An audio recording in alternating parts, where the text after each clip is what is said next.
Letter রাইটিংয়ের জন্যে যে 6টি বিষয় আমাদের মাথায় রাখতে হবে, সেই 6টি বিষয় এখানে আমি দিয়ে দিলাম। তোমরা মনোযোগ দিয়ে আগে দেখে নাও, তারপর কোথায় কিভাবে আমরা সেগুলো অ্যাপ্লাই করব সেটা আমরা যখন লিখব তখন আমরা লক্ষ্য রাখবো। ঠিক আছে?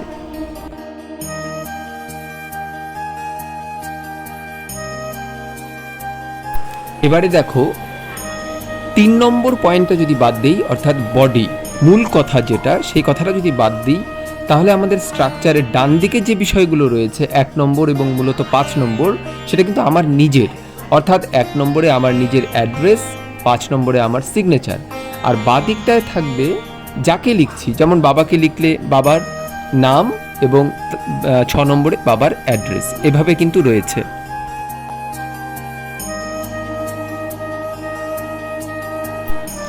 এবারে আমি যেভাবে লিখছি তোমরা একবার দেখে নাও, পাশাপাশি খাতায় তুলে নাও, তাহলে তোমাদের কিন্তু এই অ্যাপ্লিকেশনটা একদম তৈরি হয়ে গেল নোটস আকারে।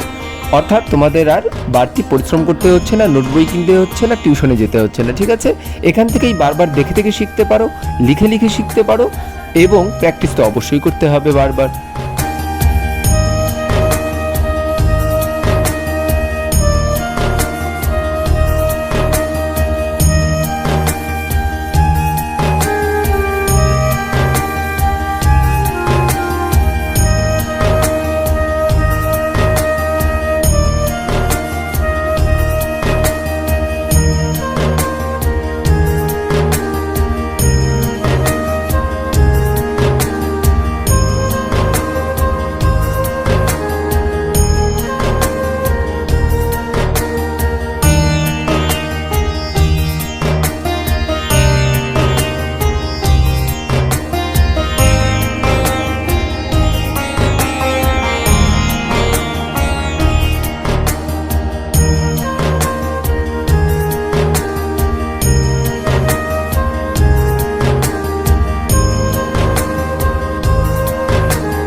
তাহলে আমাদের বডি পার্টটা কিন্তু লেখা হয়ে গেছে।